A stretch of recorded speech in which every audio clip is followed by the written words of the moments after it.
Moving and adding pages. The wonderful thing about CorelDRAW is you can have multiple pages to one document. That means that you can ultimately create magazine layouts, multi-page brochures. In fact, that's what you're looking at right now. This is a multi-page document. We call this a scroll bar. At just a little left of the scroll bar, you will see three little dots. Here in X6 early version, you won't necessarily see the dots, but just hover to see the double-ended arrow, click and drag, and look at that. You can resize the scroll bar, revealing more of the page textures. That's quite handy. Or obviously prefer to work with a single page. And across the page, a round is always highlighted, so I move down, that will slow the highlight. We can move through all of the pages in the document by using the inner arrow you will notice on them, page 5 to 36, 6, and so on.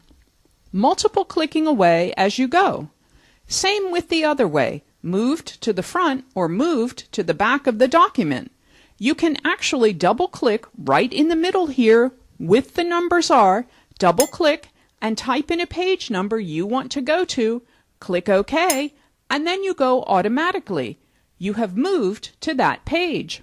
If you don't still have it open from our last lesson, I would like you to go ahead and open the test file we created to CDR1, click Open. Now we are going to add some pages, so it's going to ++ and plus at some pages. Now in an earlier version of a CorelDRAW, the little plus doesn't become available unless you are actually at the end of the front of the file.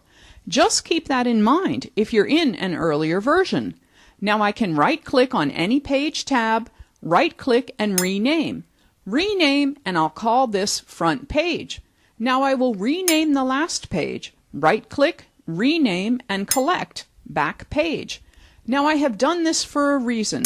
The reason why is I have found so many times I've named the page with a number of some form of relevance as to where it should be within the document, and inevitably I change it, click and drag them.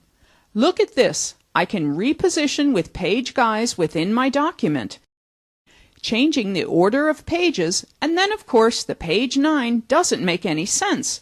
So I highly recommend when you name the page, call it a useful name. Click OK, and that's what I have called it, a useful name. So I name. That means something about the page, not so much where the page should seat within the document. Now remember, you can right-click and you can delete a page. You can right-click and chip ahead a page if you wanted to. If I right-click and insert a page after, now this page 2 I inserted after the page I had selected. Well, there are a number of things you can do here, of course. I'd like for you to play around with all days, remembering there's always more than one way to do something in CorelDRAW. So on the layout, you can also perform all the same tasks you can as right-clicking on Attempt. So go ahead, open up your Test1 file and play around with adding, deleting, renaming, copying pages, and someone.